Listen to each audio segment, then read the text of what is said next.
حدیث میرا دل کرتا ہے آپ کو یاد ہو جائے۔ مستدرک للحاکم میں حدیث ہے، حضرت انس بن مالک رضی اللہ تعالیٰ عنہ فرماتے ہیں ایک بھائی حضور کی بارگاہ میں بیٹھا رہتا تھا، نکما نہیں تھا، شارحین حدیث کہتے ہیں کہ کسی مجبوری سے وہ کام نہیں کر پاتا تھا، یا کرتا تھا تو وہ کام آگے نہیں چل پاتا تھا، ذہنی صلاحیت ہی شاید زیادہ نہیں تھی۔ یہ حدیث مشکات میں بھی موجود ہے، مستدرک للحاکم میں بھی موجود ہے۔ حضرت انس بن مالک رضی اللہ تعالیٰ عنہ فرماتے ہیں وہ حضور کی بارگاہ ناز میں بیٹھا رہتا تھا، اس کے بھائی نے آ کے شکایت کی،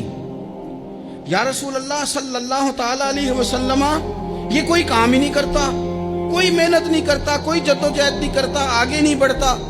مجھے اس کی ضروریات کی کفالت کرنی پڑتی ہے، مجھے جدوجہد کرنی پڑتی ہے، مجھے اس کے معاملات کا خیال رکھنا پڑتا ہے، آپ اسے سمجھائیں۔ حضور نے بہت سارے لوگوں کو سمجھایا جو کام نہیں کرتے تھے۔ ہمیں سیاستہ میں وہ حدیث بھی ملتی ہے جس بندے کو نبی پاک صلی اللہ علیہ وسلم نے کہا تھا کہ تیرے پاس جو بھی گھر میں ہے لا، تو وہ پیالہ اور کمبل لائے تھے، حضور نے بیچ کے کہا تھا جا کلاڑا خرید کے لا اور لکڑیاں کاٹ کے تو بیچ کے اپنا اور اپنے گھر والوں کا پیٹ پال۔ یہ ساری باتیں اپنی جگہ پر یہاں نبی پاک نے ایک روحانی مسئلے کا حل بھی بتایا۔ اللہ کے محبوب علیہ السلام سے عرض کی حضور یہ یہیں بیٹھا رہتا ہے اور سارے ہی کام مجھے کرنے پڑتے ہیں۔ حضور نے نظر مبارک اٹھا کے بھائی کی جانب دیکھا جو بھائی کا شکوہ کر رہا تھا، تو قریب محبوب فرمانے لگے ہو سکتا ہے یہ جملے میرے محبوب کے، ان کو کہیں لکھنا، ان کی مٹھاس دیکھو، ان کا حسن دیکھو، اور بھائیوں کی محبت کے بیج جو رسول پاک پیوند لگا رہے ہیں اور جوڑ رہے ہیں، اور جس انداز میں بھائی کو بھائی سے ملا رہے ہیں، اس لہجے کے حسن کی مٹھاس کو بھی ذرا چکھ کے دیکھو۔ حضور فرمانے لگے ہو سکتا ہے رب تمہیں جو رزق دے رہا ہے وہ اسی بھائی کی وجہ سے دے رہا ہے۔ بھائی بھائیاں دے ویری ہوندے تے بھائی ہی بھائیاں دیاں باواں، او بھائی ہو سکتا ہے اس کی وجہ سے تجھے مل رہا ہو، اس کی وجہ سے۔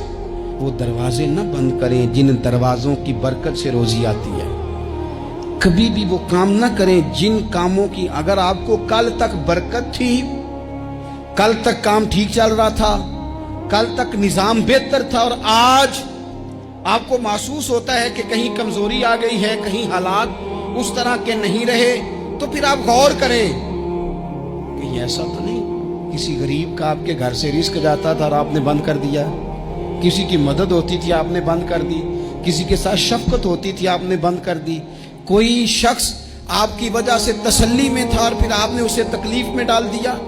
اللہ کے محبوب نے فرمایا تمہارے کمزوروں کی وجہ سے تمہیں رزق دیا جاتا ہے، تمہارے ضعیفوں کی وجہ سے تمہیں رزق دیا جاتا ہے۔ تم نے تو ایک بندہ یہ کہہ کے نکال دیا کہ جا تیری تنخواہ میں نہیں دے سکتا، لیکن کیا پتا کہ اس کی تنخواہ کی وجہ سے ہی باقی سارا کچھ بھی آتا ہو، کیا پتا کہ اسی کے سبب سے اللہ انعام فرماتا ہو۔ لہٰذا ان روحانی مسائل کا بھی تھوڑا سا خیال کریں۔